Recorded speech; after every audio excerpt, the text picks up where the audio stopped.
Now, there used to be this concept called noblesse oblige, from the French, meaning nobility is obligated or is obliged. And this term has been demonized in the modern context, but it simply states that inasmuch as there are discrepancies between wealth, power, and influence, there emerges some responsibility within the so-called privileged classes, the classes who have this wealth, power, and influence, towards people who are less fortunate. And a lot of this was bolstered and reinforced by the fact that throughout most of human history, up until very, very recently, human society existed in a state of actual interdependency and perceived interdependency.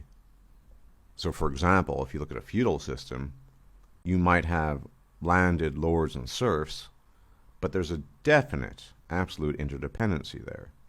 The landed lords depended upon the labor of the serfs, and the serfs depended upon the protection and lordship of those landed gentry. That's how it worked. There was a give and take, but the dependency was clear to everyone involved.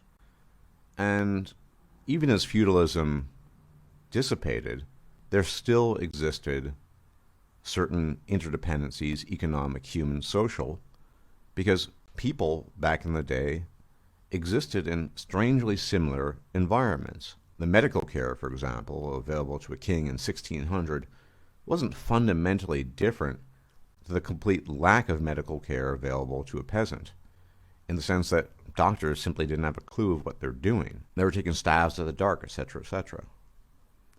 And whether or not this noblesse oblige was something that people felt ethically, and I severely doubt they did, it was nonetheless present to some degree. And we can see this, I think, in many of the earlier movements of the 20th century, particularly amongst the communist movements, but not exclusively, where there was an active attempt to galvanize the so-called proletariat, the lower classes, the working classes.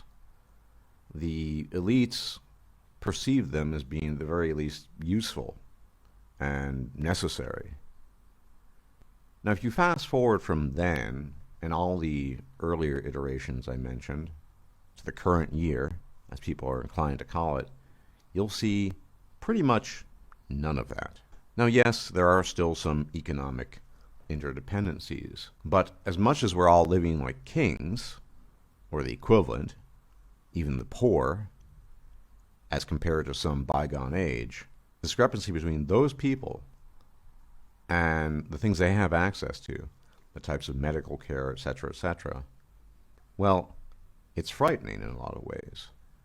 And I'm not engaged in some rabble-rousing, and I don't resent them for it. I simply want to point out that the degree of cultural speciation that's taken place in the last few decades is greater than has ever existed in the history of our species.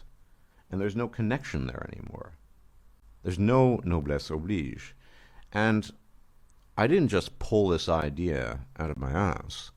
This has been based upon observation for years now, and in more recent times, direct interaction with at least one of these so-called cultural elites. Somebody I've heard speak many times, and I've heard other people speak to, normal people. And I can assure you that this disconnect I'm talking about is as palpable as you could imagine. And let me explain why. Because inasmuch as there's a cultural speciation, these people neither care nor do they understand your problems on the ground. The average guy, or the guy that simply doesn't exist within that elevated sphere. What's the evidence for this? Well, there's a lot of evidence, but let's take a statement pulled from the horse's mouth. One of these cognitive cultural elites was posed the following question: what should men do if they're seeking lasting relationships and functional marriages? And this guy, brilliant though he might be, simply stated, there's a power to commitment. They should simply commit. Just commit. Now, an observation to throw in here, based on actual data, is that in the upper classes, amongst the cultural, cognitive, social elite, marriage and the raising of children is on average more functional than it is in the middle class and the lower classes. So without question, that's coloring his bias. But the fact that this particular gentleman is completely unaware of the situation on the ground, of the Tinder, of the dating market, of the mating market, and of the struggles in particular of young men, is abundantly clear simply by dint of the statement, just commit. If just committing were the solution, none of the problems that have been discussed for years would have been discussed because there would be virtually no problems, just commit. And I hazard to guess that even the greater rates of success that are present in those social media are not reflective of a strategy that entails simply committing. But I cite this one example to give you a sense of how disconnected these people are. Not just in terms of wealth, not just in terms of amenities, not just in terms of cognitive capacity and the things they can understand and talk about. They don't have a bloody clue how you're doing and what your struggle is and what you care about and what matters to you. And more to the point, they don't care. I don't even blame them. Imagine growing up in a complete bubble separated from the rest of the world. That bubble becomes your world. But when you listen to these people directly or indirectly, in as much as they give speeches or enter onto podcasts, you quickly understand that they don't understand you, your situation, and they don't really care. Now, some of them pretend to, which I think is the greatest vice here, and some don't. I can assure you that whatever situation you're in, whatever your struggle might be, Peter Thiel, for example, he doesn't care. He really doesn't care. Now, be as it may, we're also facing a potential pandemic. Numbers of cases are rising. And I'm not making any predictions.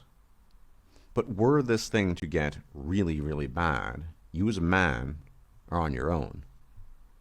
And that's a revelation that a lot of men struggle with, in as much as they struggle coming to terms with that, to realize that you're all alone and you can only really rely on yourself.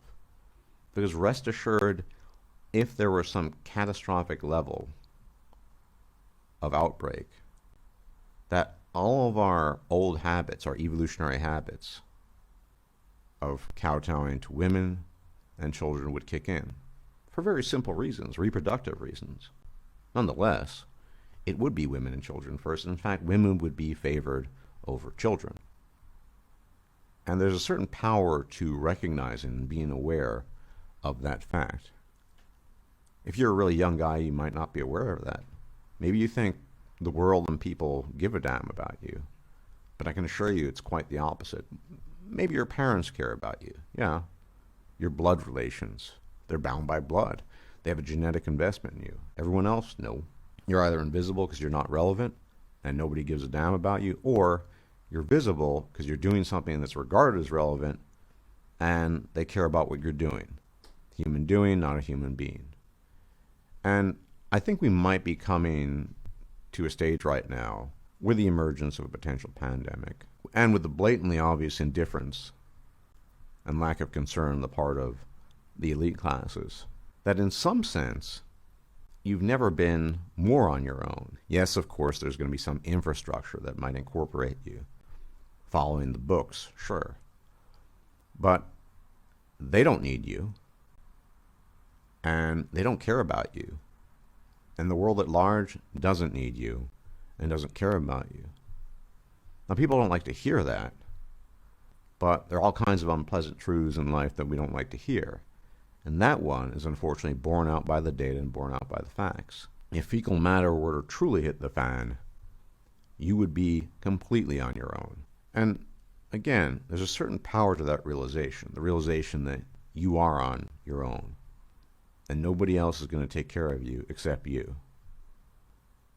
And it also begs the question why you should expend your energy on the external world, on greater society, when they don't give a rat's ass about you.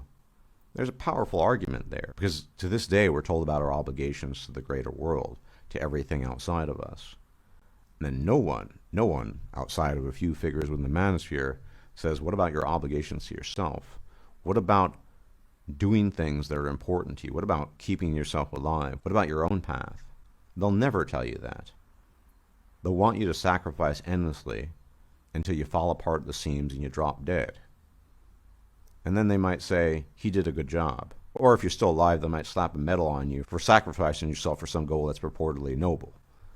One of the two options is usually available. I would simply say, in light of all the things that are happening, in light of the turn, in light of the transformation that civilization and society has taken, yeah, screw it. Tend to yourself, because you are on your own. They don't care. Some of them will admit that, some of them won't. The world doesn't care. And so it's on you to do so. It's on you to give a damn about yourself. And that's difficult, but there's a power in that. After you've destroyed the illusion, after you've broken past that, there's a power to that. And it's important to maintain going forward. Whatever happens, be cognizant, be aware that you are on your own. No one else is out there. And I think at this point in time, that might be more important to point out than ever in light of all the things that are happening. Anyway, gentlemen, thanks for tuning in. If I'm still alive, check you out later. Enjoy the rest of your weekend. Bye-bye. If you liked this video, please like, share, and subscribe. And if you enjoy my content, please consider making a donation or becoming a patron. Thanks for watching.